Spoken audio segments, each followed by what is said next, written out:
Hello, everybody. It is April 7th, and this is Chapter 9, Part 2, Sections 3 and 4 of Chapter 9. So let's get back to the PowerPoint. Are you guys seeing the PowerPoint or my filming? Somebody answer me, please. Are you seeing the PowerPoint? Yes, I see the PowerPoint. Oh, thank you. All right, so let's make it big. All right. So,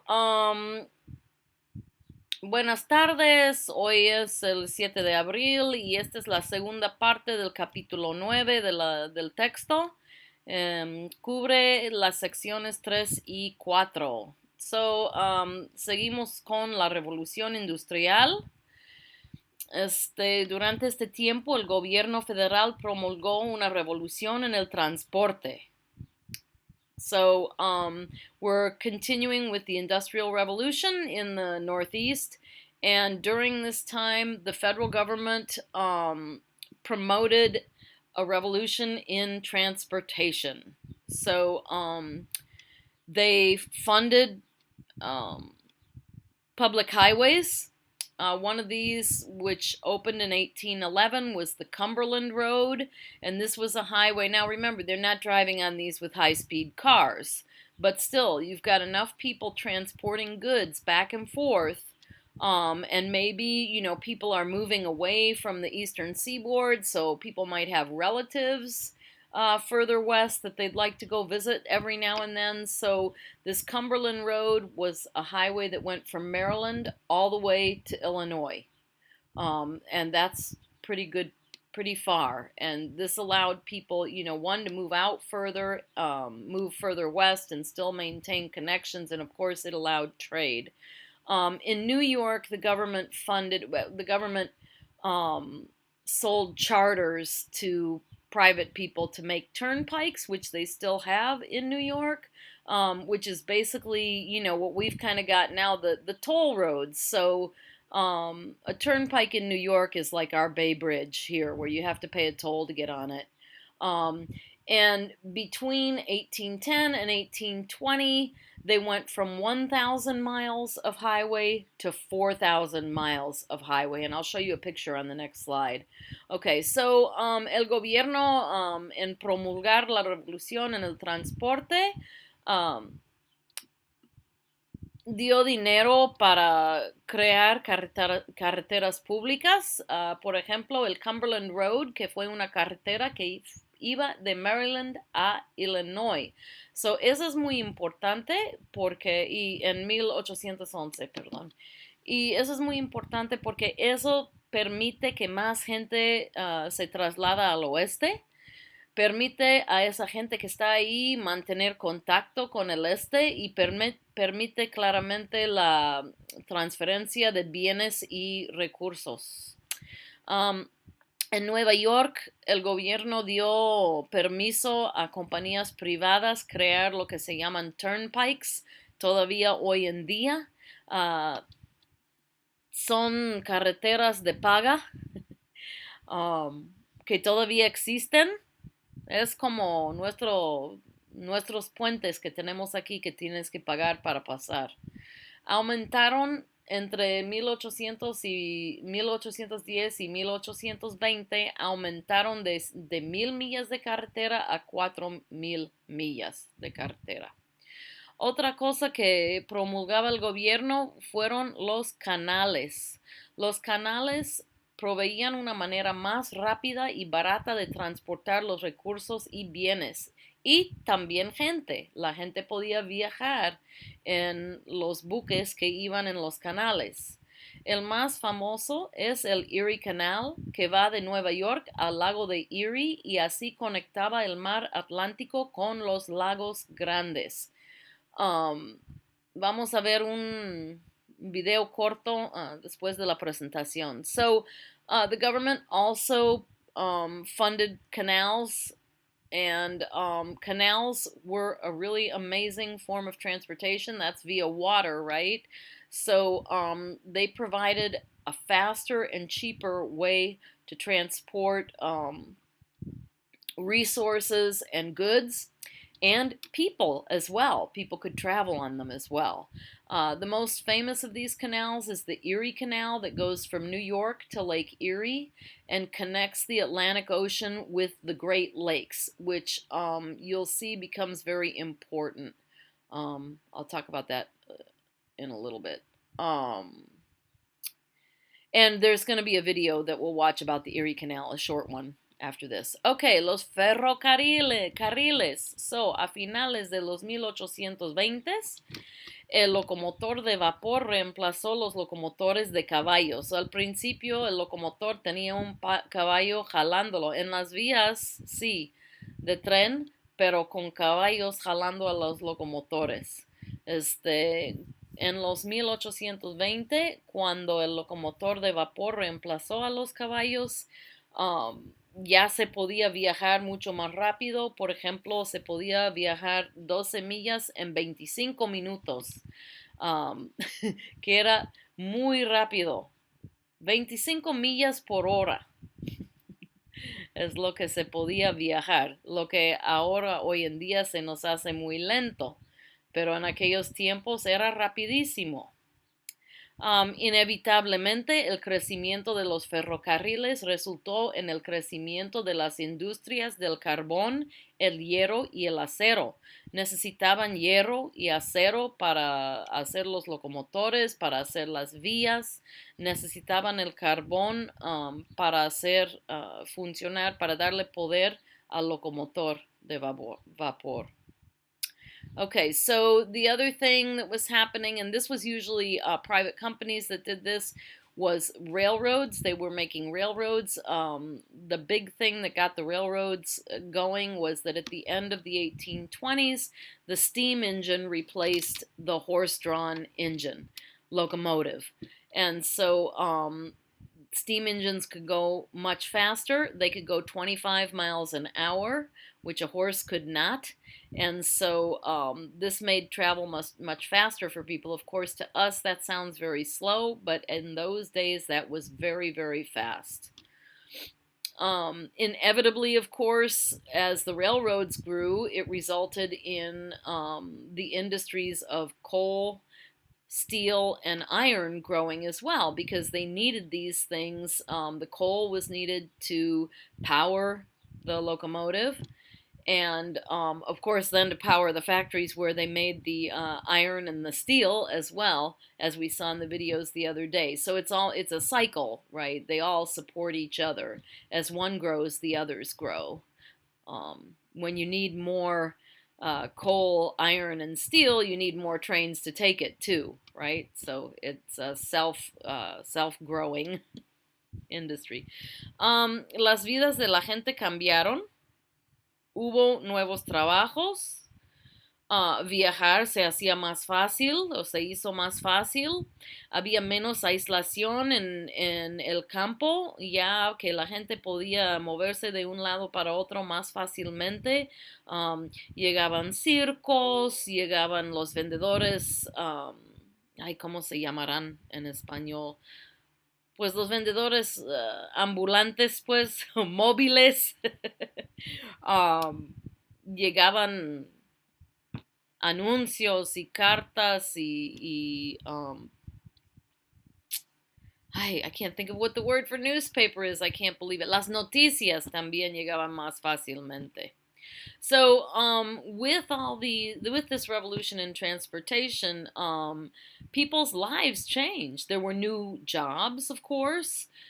Traveling became so much easier, and for people who were out in the West or people who were further from cities, there was less isolation because now people could easily get to these places. So you had God, I can't even think of the word in English. The peddlers who would come with their wagons with goods to sell to people. They could use these roads. People could open stores because it was easy to get goods back and forth. Newspapers came, forms of entertainment like the circus. All these kind of things brought people into more connection with each other. And the next slide is a picture, which you'll have to go into. I'm sorry, you'll have to go into the PowerPoint to see it, but it just shows all the canals and railroads just in the state of New York. And because of all this transportation, that's the reason New York is called the Empire State. So este siguiente dispositivo tiene una mapa del estado de Nueva York, enseñando los canales y los ferrocarriles que tenían en aquellos tiempos. 1853. This is from 1853. All right. Okay, so el resultado de la industrialización de la cual hablamos el martes es un nuevo sistema social, una nueva estratificación de la gente en clases sociales. So the result of the Industrial Revolution that we were talking about on Tuesday and this revolution in transportation is the creation of a new social order, new social classes. Actually, the classes we know now. This is when the system we have now starts. So, este sistema social que era nuevo en aquellos tiempos es el sistema que todavía tenemos. Okay, so hubo los élites ricos, familias ya establecidas. Okay, so habían de dos tipos, familias ya establecidas desde antes, desde las colonias. Eran mercantes de la costa del este, mantuvieron una red que les permitió solidificar y mantener sus riquezas y poder a través de matrimonios negociados y asociaciones sociales. So, ellos entre sí arreglaron matrimonios de sus hijos para asegurar que mantuvieran esas conexiones sociales económicos que tenían y políticos, right? Ellos apoyaban la esclavitud por razones de su propio interés económico, aunque no usaron directamente el labor robado. Ellos apoyaban a la esclavitud porque ellos tenían mucho negocio en el algodón, el tabaco, el alcohol, la caña, el azúcar. O sea, su negocio se trataba de eso, aunque ellos mismos no usaron directamente el labor robado. Pero los bienes que vendieron sí venían del labor robado. Okay, so we have the elite rich people. There's two groups of those. One are the already established families, the businessmen of the East Coast, who've been here for generations, have made their wealth, as you recall, in smuggling, some of them. They maintained a network that allowed them to solidify and maintain their wealth and their power. They did this through arranged marriages between their children so that families would become one family, right? And also social associations. So this allowed them to maintain their political, economic, and social power. This group was in favor of slavery because it was in their own economic interest, even though they did not actually use stolen labor, as was happening in the South. Most of the products that they dealt with, like cotton, sugar, alcohol, tobacco, all of those things were being produced with stolen labor. So they also benefited from stolen labor, even though not directly. This is important because this is one of the things that they tend to gloss over when the North didn't have slavery. Well, no, but still depended on it. Okay. Luego hubo el grupo de los nuevos ricos. Ellos eran fabricantes que habían empezado sin nada a veces. Este es el hombre que se hace solo, ¿verdad? Valoraban el trabajo duro y la educación y no la herencia de riquezas. Crearon sus propias organizaciones diseñadas a apoyarse entre sí. O sea, una vez que tengan estas riquezas, quieren mantenerse con ellos. Peter Cooper, que era uno de ellos, hizo una fortuna con su fábrica de pegamento. Él um, creyó que la otra gente podía hacer algo parecido a él, porque él empezó con muy poco. Entonces empezó pobre. Entonces él estableció una escuela llamada Cooper Union para avanzar la educación en tecnología, las tecnologías del día. La admisión fue basada solamente en habilidad sin discriminar por raza, género o conexiones familiares y hasta daban becas completas a la gente que tenía más inteligencia o brillancia en los estudios. Um, y eso seguía hasta 2014, daban becas completas. So, the other group of rich elite were the new rich people, and these were usually manufacturers, people who started factories, for example, that had sometimes started with nothing. Sometimes they started out very poor. So, this is the American idea of the self made man, right? Self made person, we would say now, but at the time, they literally meant man. Um, they valued hard work and education and not inheritance. So the other, elite rich people, they had inherited all of their wealth. And so these folks who worked hard to get theirs didn't didn't think it was anything special to inherit money. Um, they created their own organizations designed to support themselves amongst themselves, help each other maintain the power that they had.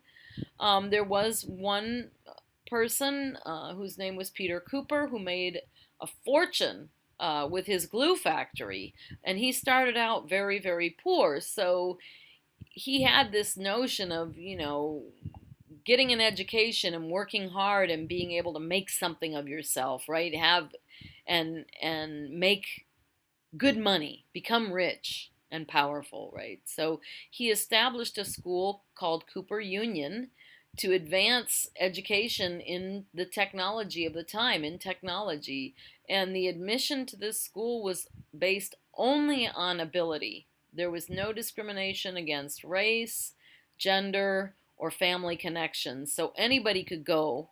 And people who were exceptionally quick and intelligent or good at their studies could get a full scholarship up until 2014.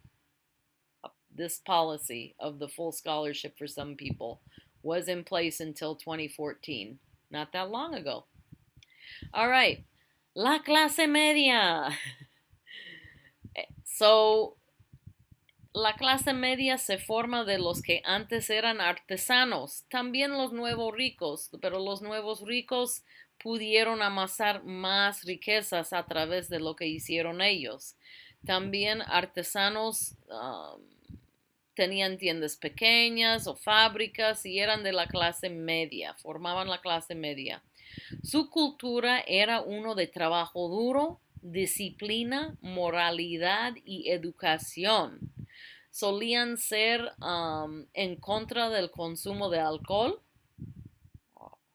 Sus hijos estudiaban y participaban en actividades de enriquecimiento moral o educativo. Iban a la escuela. No tenían que trabajar. Iban a la escuela porque sus padres querían que siguieran sus pasos de ellos en este tipo de profesión.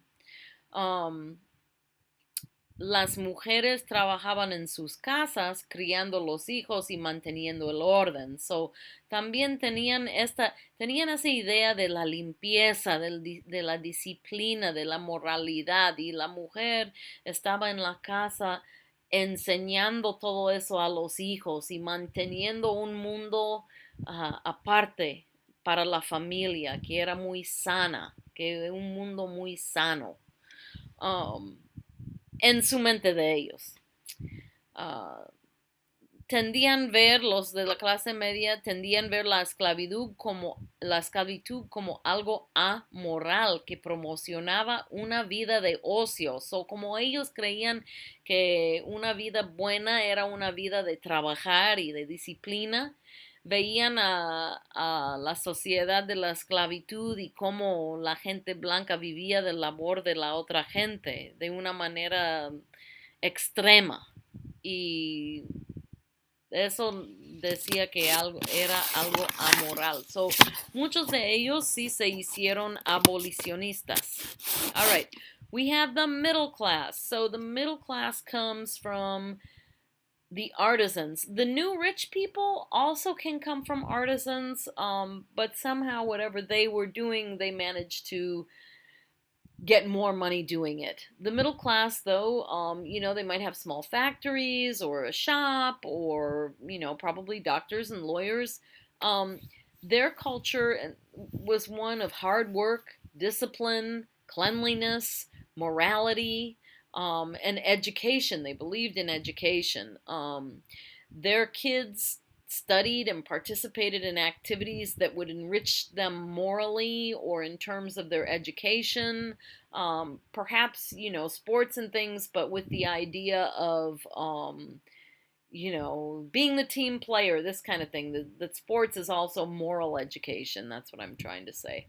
um, Women worked in their houses taking care of their children and maintaining order in the house.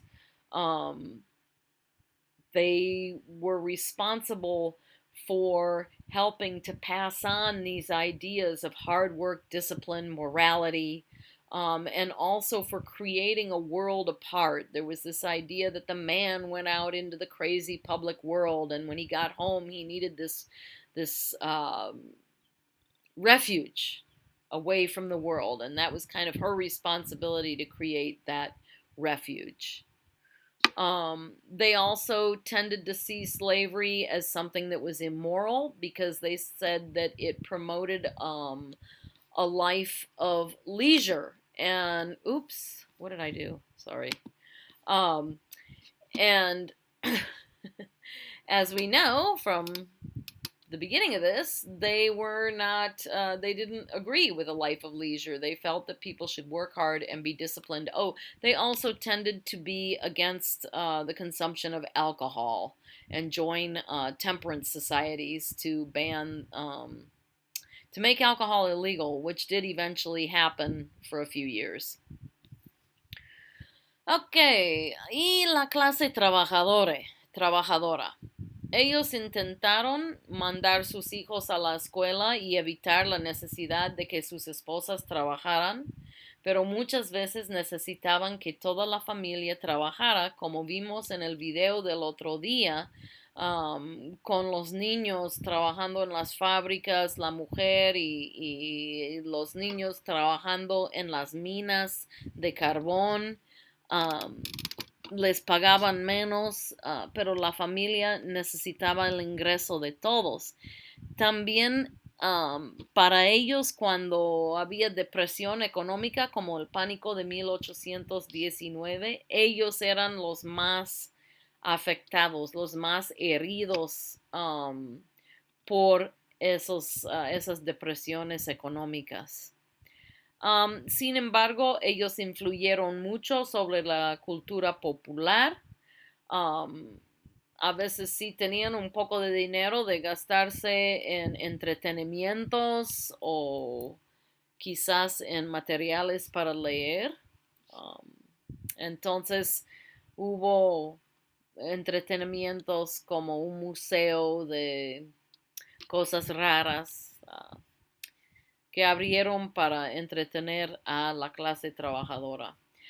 Ellos tendían a estar a favor de la esclavitud porque temían que si liberaran a los esclavos habría demasiada competición en el trabajo. También tendían a ser en contra de la inmigración, como habíamos dicho el otro día. So, the last class we're talking about today is the working class. They tried to send their kids to school. They tried to avoid having to have their wives work.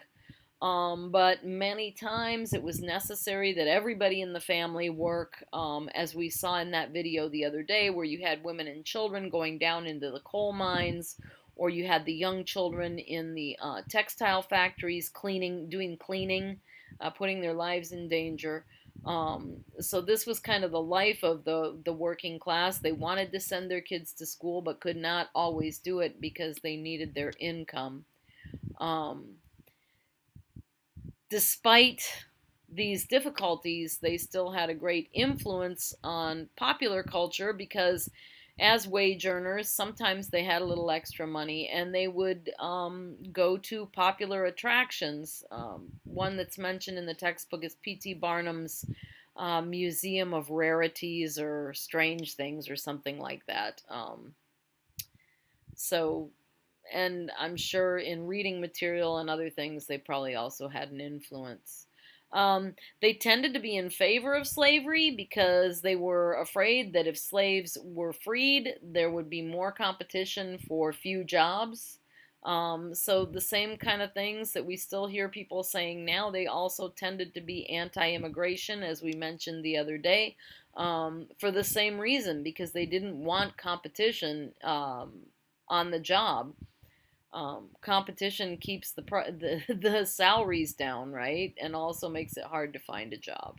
So, okay, and that's it for our presentation today. Eso es todo para hoy.